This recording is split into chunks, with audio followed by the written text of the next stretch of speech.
Herzlich willkommen im Überleben Space. Heute zu Gast im Studio Julian Heikel. Er ist der Geschäftsführer von Thanatos Bestattungen. Er ist promovierter Musikwissenschaftler, hat aber auch in der Praxis sich ein Verhältnis. Er spielt zum Tod, er war Organist, Kirchenmusiker, er hat Theologie studiert. Herzlich willkommen. Ja, vielen Dank für diese nette Anmoderation. Danke. Du hast ein Recht, selbst zu entscheiden, was mit dir, mit deinem toten Körper passieren soll. Du bist nicht fremdbestimmt, nicht Leute werden irgendwas damit tun, sondern du kannst im Vorfeld sagen, das soll geschehen und das soll bitte nicht geschehen. Und das hat fast was von körperlicher Integrität. Das Wort Selbstbestimmtheit vielleicht so auch als Gegenteil von Ohnmacht. Du hast einen Handlungsspielraum. Du kannst Sachen entscheiden, kannst Sachen gestalten, du kannst sagen, das möchte ich und das möchte ich nicht. Und das ist relativ viel eigentlich. Manchmal fragen Leute so oder sagen so, ja, was müssen wir denn jetzt machen und wie geht's denn jetzt weiter und wie ist denn jetzt der Ablauf? Und die tun so, als ob es da so eine fest vorgeschriebene gesetzliche Regelung gibt. Manchmal denke ich, die Leute haben das Gefühl, sie werden wie durch so eine Waschanlage irgendwie so durchgeschrubbt und da gibt's gar keine Möglichkeit, nach rechts oder links abzubiegen, auszusteigen, die Türen aufzumachen und so weiter. Und so ist es nämlich gar nicht. Es ist eigentlich relativ wenig geregelt. Es gibt ein paar zeitliche Fristen und es gibt ein paar Hygienevorschriften, an die kann man sich halten. An die sollte man sich halten. Ansonsten gibt's tatsächlich richtig viel Freiraum. Ich sage zum Beispiel oft, die Kapelle ist für 60 Minuten gemietet. In dieser Zeit könnt ihr tun und lassen, was ihr wollt. Ihr könnt sogar Tortenschlachten machen, wenn das für euch richtig ist. Nach den 60 Minuten muss die Kapelle wieder aufgeräumt sein, sodass das für die nächste Trauergesellschaft zur Verfügung gestellt werden kann. Aber in dieser Zeit könnt ihr wirklich machen, was ihr wollt. Ihr könnt sagen, was ihr wollt. Ihr könnt Musik abspielen, die ihr wollt. Ihr könnt tanzen, wie ihr wollt, ihr könnt schreien, ihr könnt alles machen, was euch in den Sinn kommt und was euch angemessen entscheidet und was euch gut tut in dieser Zeit, in diesen 60 Minuten. Und ich glaube, mit diesem, stimmt, ich kann diesen Raum wirklich für mich nutzen. Ne, da gibt's immer noch ganz viele, was soll denn Tante Anni dann denken, wenn ich jetzt so irgendwas hier mache? Klar, das kann man alles noch mitbedenken, wir sind ja auch nicht frei von Prägung. Aber trotzdem ist es ein Angebot, den Raum erstmal für sich selbst zu nutzen, selbstbestimmt.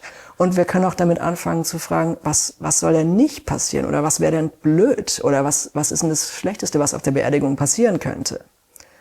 Und dann kommt schon auch, was habe ich eigentlich für Ängste, was habe ich für schlechte Beerdigungserfahrungen gemacht?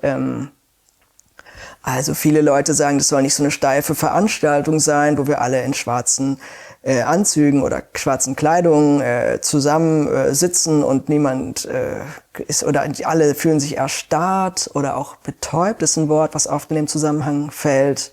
Also so eine Beerdigung, die man über sich ergehen lassen muss, ist es eben nicht, sondern du kannst selbstbestimmt gestalten. Und jetzt habe ich erstmal über die Trauerfeier relativ viel gesprochen, aber das bezieht sich auch auf den gesamten Prozess. Der Bestatter ist nicht irgendeine komische Institution, wo man sich drunter unterordnen muss, sondern der Bestatter ist der Dienstleister, den ihr beauftragt, das zu tun und das zu lassen für euren Toten, für euren Verstorbenen, was ihr für angemessen haltet. Also zum Beispiel werde ich oft gefragt, schminken Sie denn meinen Vater dann oder so? Und ich sage dann, wenn du das möchtest, mache ich das. Aber wenn du das nicht möchtest, weil er war noch nie geschminkt, dann mach ich das auch nicht. Du darfst entscheiden, was mit dem Körper deines Vaters geschieht. Ja? Im Rahmen der gesetzlichen Vorgaben und wenn man ins Bestattungsgesetz guckt, das ist relativ wenig, was da tatsächlich gesetzlich vorgeschrieben ist. Ne? Es geht eigentlich nur vor allen Dingen um Kühlung und Sicherstellung, dass der verstorbene Körper nicht irgendwo auf dem Wegrand liegt. Ja? Ist relativ viel möglich, was du mit dem verstorbenen Körper deines Vaters machen kannst, was du für angemessen hältst. Also, was kann das sein? Viele Leute haben das Bedürfnis, sich dem Körper nochmal zuzuwenden, zum Beispiel ihn zu waschen, ihn nochmal mit wohlriechenden Salben einzusalben oder Cremes oder Deo oder Parfüm und richtig abzutrocknen. Viele Leute haben das Bedürfnis, nochmal die Haare zu waschen, die Leute irgendwie frisch zu machen, die in eigenen Kleidung anzukleiden. Und zwar muss das ein schwarzer Anzug sein, werde ich manchmal gefragt. Nein, es ist dir selbst überlassen. Du kannst aussuchen, was du der verstorbenen Person anziehen möchtest. Manche Leute fragen, muss die denn unbedingt auf dem Rücken liegen im Sarg? Nein, dazu gibt es keine Vorschrift. Wenn es für euch passender ist, auf der Seite oder auf dem Bauch die verstorbene Person zu betten, dann könnt ihr das gerne machen. Selbstbestimmung bedeutet, du kannst selbst überleg mal, was tut dir denn gut in dem Moment? Und das geht von bis. Und ich sage auch gar nicht, das ist das Richtige oder das empfehle ich, sondern ich sage nur, es gibt verschiedene Möglichkeiten. Und manche machen das so und andere machen das so. Und Leute sind auch dankbar, wenn ich so ein paar Tipps sage. So, wenn ich zum Beispiel sage, viele kommen nochmal und stellen sich nochmal um den Sarg oder schreiben da was drauf. Das wäre zum Beispiel ein Angebot, was viele annehmen. Also viele sind auch dann vielleicht sogar dankbar über was kann man denn so machen, so, weil vielleicht fehlt einem auch erstmal die Fantasie dazu, was alles möglich ist. Aber es ist auch meine Aufgabe, wirklich auch zu fragen, nach dem Verstorbenen zu fragen, so ein bisschen eine Idee zu kriegen, wer ist es eigentlich, was mochte der denn, was war denn wichtig zwischen euch. Manche sagen dann, ach, der hat eigentlich dem Materielles, war dem alles völlig unwichtig, ist dem völlig egal, was der im Sarg anzieht. Und dann mag es auch egal sein und dann muss ich da auch nicht irgendwas machen, was dann gar nicht angemessen ist. Andere sagen, ja, aber was ihm wichtig war, ist, naja, Musik könnte wichtig gewesen sein. Also dann ist die Frage, wollen wir bei der Abschiednahme am geschlossenen Sarg oder am offenen Sarg nochmal diese Musik abspielen? Und dann sagen sie, ja, das ist total wichtig, genau. Und so, Schritt für Schritt, finden wir gemeinsam raus, was braucht ihr? Was wäre jetzt gut für euch? Und es gibt manchmal Trauernde, die sagen, ey, diese ganzen Sachen, ich brauche das alles nicht, ich brauche jetzt meinen Mann wieder, ja. Das kann ich gut verstehen, denn den kann ich jetzt nicht zurückholen. Mein Angebot ist nur, ich bin an deiner Seite und ich bin da. Ich mache Vorschläge, was dir in dieser Situation helfen kann. Ich glaube, das ist der Kern unserer Arbeit. Du kannst auch vorher deine Urne anmalen, ja. Das ist für manche toll, oder du kannst sie selber gestalten im Vorfeld, ja. Ach, das darf man? Musst du die nicht einfach irgendwo kaufen? Ich darf die selber bauen? Das ist toll, mache ich, ja. Du darfst deinen Sarg selber bauen. Natürlich bist du frei darin zu wählen, wo soll der Ort sein, ja. Auf einem Friedhof, Begräbniswald, Meer, Ausland. Es gibt 100 Möglichkeiten. Du kannst auswählen, ich möchte gerne in diesen Kleidungsstücken beerdigt werden oder ich möchte gerne diese Dinge mit in den Sarg nehmen, vielleicht in meine Hand, weil sie mir wichtig sind. Du kannst im Vorfeld noch mal überlegen, was gibt's Ungeklärtes? Was wäre schön noch mal zu sagen? Was wäre vielleicht schön, was auf meiner Beerdigung gesagt wird über mich? Vielleicht hast du auch noch eine Nachricht an jemanden. Natürlich kannst du dir auch den Ort aussuchen, wo dein Sarg oder deine Urne beerdigt werden soll. Und du kannst das festlegen, aber du kannst das auch in die Hände von geliebten Menschen geben, dass du sagst, ich möchte, dass ihr das entscheidet. Ihr könnt darüber sprechen, ihr könnt darüber einmal sprechen, ihr könnt darüber immer wieder sprechen. Ihr könnt da zum Bestattungsinstitut gehen und alles festlegen und dann könnt ihr sagen, und dann machen wir es doch anders. Du bist ganz frei, immer wieder zu überlegen, passt das noch? Und ist das genau das, was ich mir vorstelle? Eines der zentralen Themen eurer Angebote ist das Angebot und das Statement zu sagen, eine queere Gesellschaft braucht andere Dialoge, andere Angebote bis hin zur Bestattung. Du hast es ja schon so angedeutet, so, dass man so sich außerhalb oder als Einzelgänger sieht oder nicht so ganz der Gruppe zugehörig. Ich glaube, das ist eine Erfahrung, wenn ich Leute frage, wenn ich sie wirklich richtig frage und an der richtigen Stelle erwische, sagen es die meisten Leute von sich selbst. Dass sie, zwar im Großen und Ganzen schon irgendwie Leben in der Norm führen, aber dass es doch auch immer Punkte gibt, wo sie sich außerhalb der Norm fühlen. Vielleicht, weil sie körperlich, weil sie anders aussehen wie viele oder weil sie irgendwie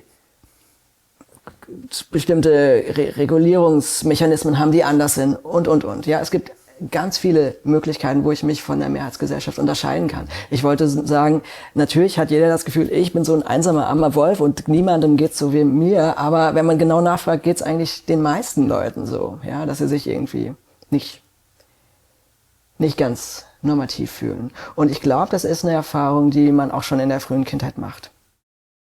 Und ich kann mir vorstellen, wie du dich oft in der Gesellschaft fühlst oder an welchen Punkten, zum Beispiel in der Kommunikation mit Ämtern oder Vorgesetzten oder Menschen mit mehr Macht, wie es dir da geht. So, ich glaube, das ist einfach ein Einfühlungsvermögen auch und auch ein Wissen um gesellschaftliche Machtverhältnisse. Und ich stoße da auch eigentlich nur selten an Grenzen, gerade in der Kommunikation mit den Friedhofsverwaltungen in Bezug auf queere Bestattungen. In Berlin haben das jetzt alle schon mal gehört und es ist in Ordnung und die meisten sind auch dem gegenüber positiv eingestellt. Also ich würde sagen, wir haben auch ja seit ein paar Jahren die Ehe für alle, also das ist auch jetzt nicht mehr so problematisch juristisch. Ich glaube, was manchmal bei Menschen mit einem queeren Hintergrund ein Thema ist, dass ihr Leben vielleicht auf eine Art immer noch normativ erzählt wird und man hat das Gefühl, ich glaube, hier wurde ein wichtiger Teil entweder ausgelassen oder nicht thematisiert oder anders erzählt. Und ich glaube, da kann ich manchmal die Zugehörigen ermutigen, aber auch einfach die richtigen TrauerrednerInnen auswählen, die dafür eine Sensibilität haben. Wer hat denn eigentlich die Macht zu sagen, was bei einer Beerdigung stattfindet? Wer in der Familie entscheidet das eigentlich? Ne? Und für wen ist diese Beerdigung eigentlich? Welche Rolle spielen Kinder eigentlich auf der Bestattung? Ist das eigentlich eine Veranstaltung, die für die Erwachsenen ist und die Kinder, ihr seid jetzt mal ruhig oder ihr geht so lange raus oder sowas? Es ist einfach wichtig, auf dem Schirm zu haben, es sind verschiedene Menschen und die haben verschiedene Machtpositionen und die haben verschieden viel zu sagen. Und ist das gut so, wie es ist? Oder ist es auch sinnvoll, das mal in Frage zu stellen und zu fragen, oder zu sagen, und jetzt darf mal eine andere Person entscheiden, wie das hier ist? Oder wie würdet ihr denn eine Bestattung machen? Ich sage zum Beispiel oft, Jugendliche würden eine Bestattung ganz anders machen, wenn sie es entscheiden könnten. Ja? Würden vielleicht in den Park gehen und Chips essen und sich da um die Urne setzen und sich was erzählen und nicht in so eine Trauerhalle, wie wir Älteren das vielleicht irgendwie angemessen finden, weil wir es kennen und weil wir denken, so würdigt man doch eine verstorbene Person. Die Rolle der Kinder beim Tod, was kannst du da aus deiner Erfahrung noch mal?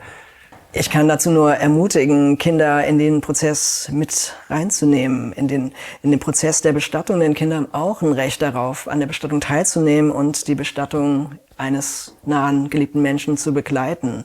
Und wie die sich jetzt einbringen, das kann auch ganz unterschiedlich sein. Und Kinder sagen da schon, was gut für sie ist und was geht und was sie nicht wollen. Und meine Erfahrung ist, je sicherer sich die Eltern auf dem Terrain bewegen, desto sicherer sind die Kinder darin. Also wenn die Eltern mit sehr viel Angst sich einer toten, verstorbenen Person nähern, dann haben auch die Kinder Angst. Und wenn die Eltern mit einer Gelassenheit zum toten Körper gehen, dann sind auch die Kinder sehr schnell in der Gelassenheit und finden das interessant und sind dabei. Und wir haben auch schon, es gibt ich könnte unendlich viele Geschichten erzählen von Kindern, die sich bei Trauerfeiern oder Abschiednahmen oder im Krematorium eingebracht haben oder die für sich auch den Abschied gestaltet haben, so dass es für sie kindgerecht war.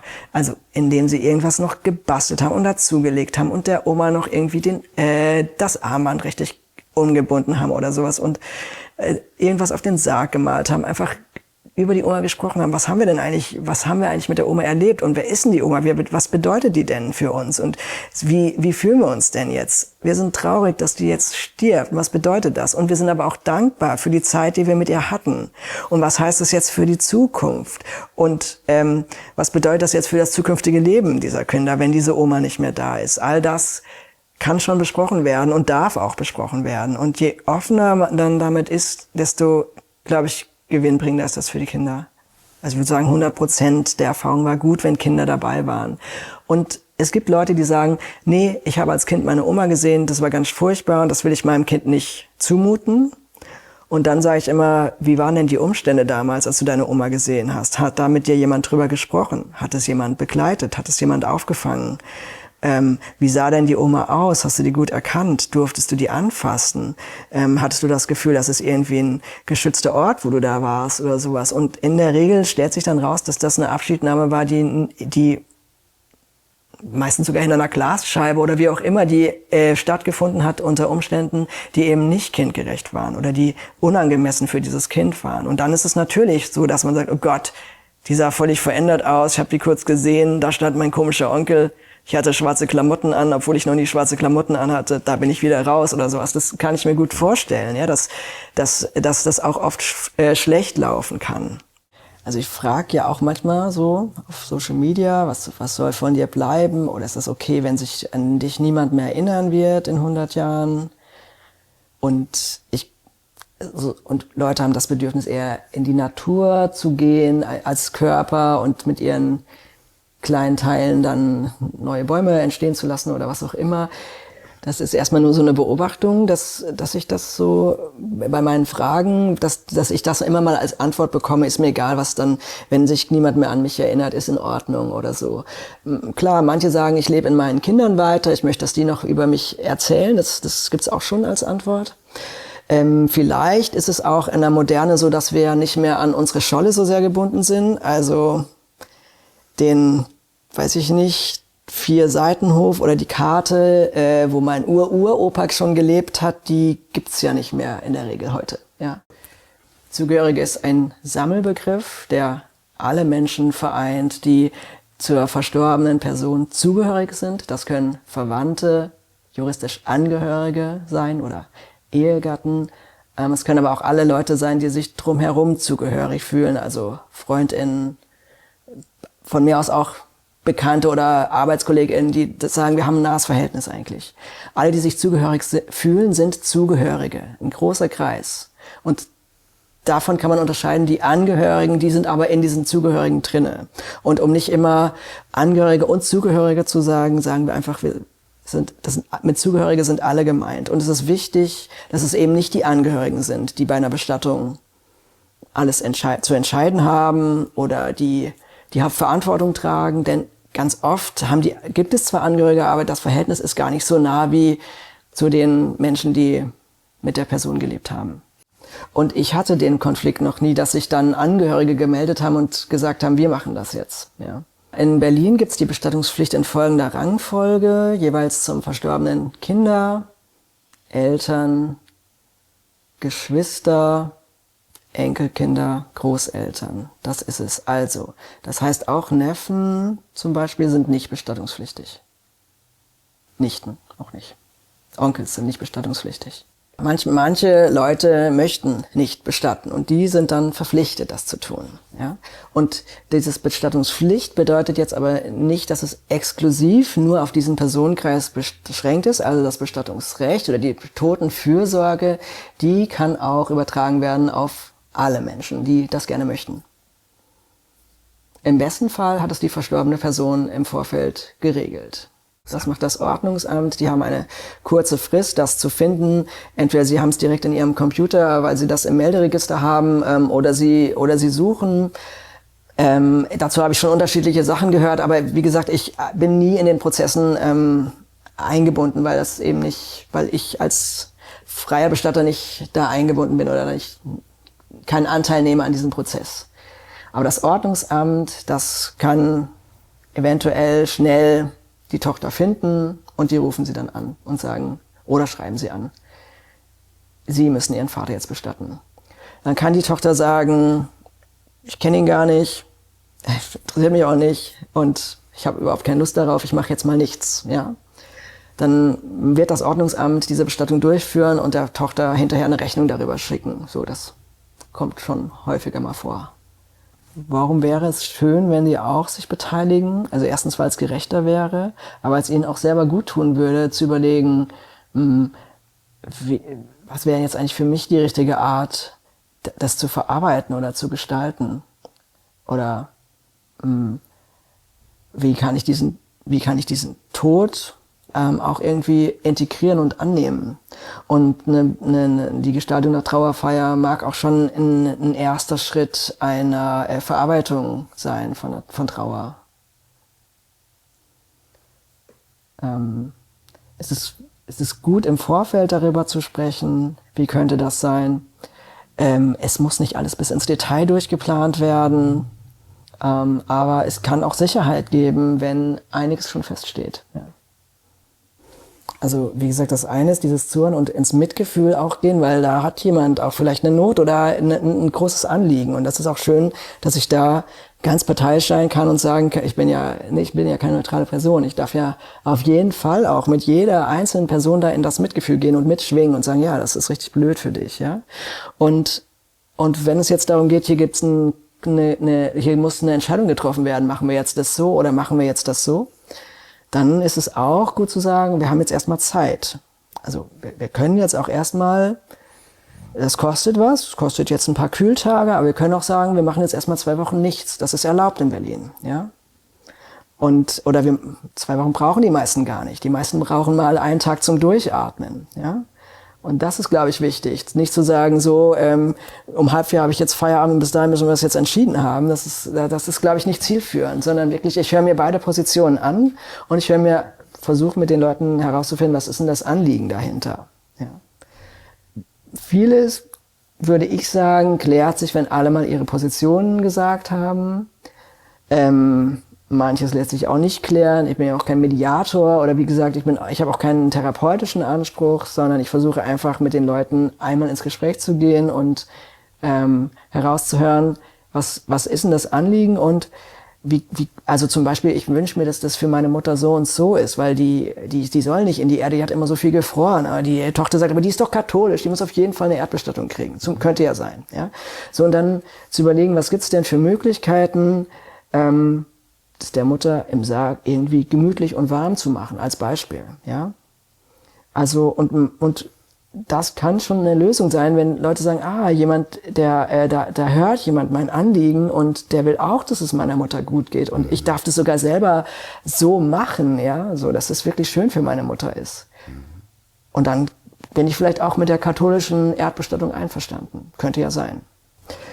Ich frage zum Beispiel ältere Leute häufig oder gerne, welche Bestattungen sie erlebt haben und ob sie sich noch an ihre Vorfahren erinnern. Und ich finde das immer sehr interessant, wie präsent die Omas der Omas sind zum Beispiel. Ja, also wir erinnern uns an unsere Großeltern, wir tragen sie, es sei denn, wir hatten schlechten Kontakt oder kennen sie nicht mehr, aber in der Regel tragen wir sie bei uns und sind eigentlich mit ihnen verbunden. Und die meisten haben auch, wissen auch was übers Sterben und über die Bestattung, auch wenn das vielleicht nicht so gut lief oder wenn das nicht so war, wie sie sich's gewünscht hätten. Aber wir wissen darum, ja. Also glücklicherweise bin ich nicht zynisch geworden und es gibt auch gar keinen Grund dafür, denn ich glaube, es ist eine Vielzahl von wundervollen Erfahrungen. Es ist Bezug mit den Menschen. Es tut mir auch selber gut, mit denen in nahe Beziehung zu gehen, auch wenn das keine Freundschaften sind, sondern das sind kurze Momente oder einige Wochen der Nähe und dann geht man wieder auseinander. Es ist schön, so wie es ist.